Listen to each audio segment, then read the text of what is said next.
Scotty, mambo vipi? Mzima mwanangu? Mimi mzima bwana. Habari za kwako? Habari za muda mrefu. Wase umenisusa sana ndugu yangu. Karibu sana.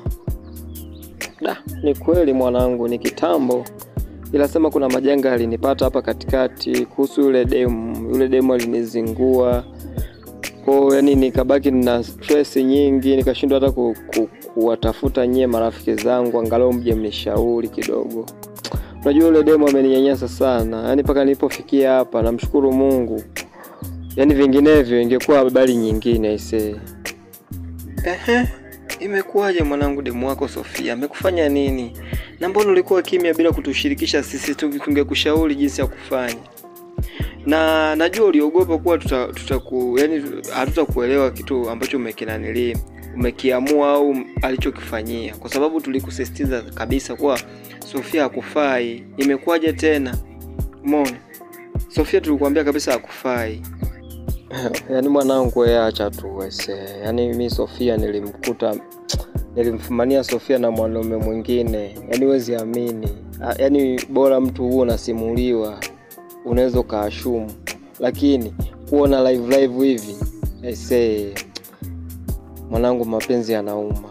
Sofia niliamini ni mwanamke wangu wa pekee na nilitumai tutafika mbali. Cha ajabu amekuja kunitelekeza njiani na ananisaliti mwanangu. Tena huwezi amini alinisaliti ndani kwangu. Unakumbuka ile siku nasema kuna safari naenda? Nilipigiwa simu kusema tumegairi tunaenda kesho yake. Kwa ile narudi tu mwanangu, huwezi amini hata lisali. Yani tuseme nusu saa haikupita ameshaleta bwanake. Sasa sijui kama natoka alikuwa upenuni. Mapenzi yanauma mwanangu. Basi tu. Yani paka saizi na maumivu, sidhani kama nitakuja kumwamini tena mwanamke mwingine. Mapenzi yanauma. Mshikaji wangu pole sana kwa yule kukukuta. Na penyewe una moyo mgumu sana ingekuwa ni mimi moyo wangu wa Pilton sijui ingekuaje. Pole sana. Wanawake wapo tu. Huyo Sofia amekuweza. Utamkuta ambaye mwingine utamwewe ndio utaimweza. So utamkomoa, ila hapana, utaishi naye kwa akili, maana Sofia ameshakupa fundisho. Cha msingi tu ishi nao kwa akili, basi maisha yenyewe mengine yaendelee. Ila ni pole sana. Ndio harakati za maisha. Kuna kupata na unapata kitu sahihi, unaweza kupata kitu ambacho sio sahihi. Ambacho sio sahihi kinakufundisha kuwa kuna kingine ambacho kiko sahihi. Ndio maana umegundua hilo sio sahihi na amekufanyia makosa. Ila pole sana mshikaji wangu. Asante sana rafiki yangu. Kiukweli saizi naendelea vizuri, maana nilikuwa sipo sawa.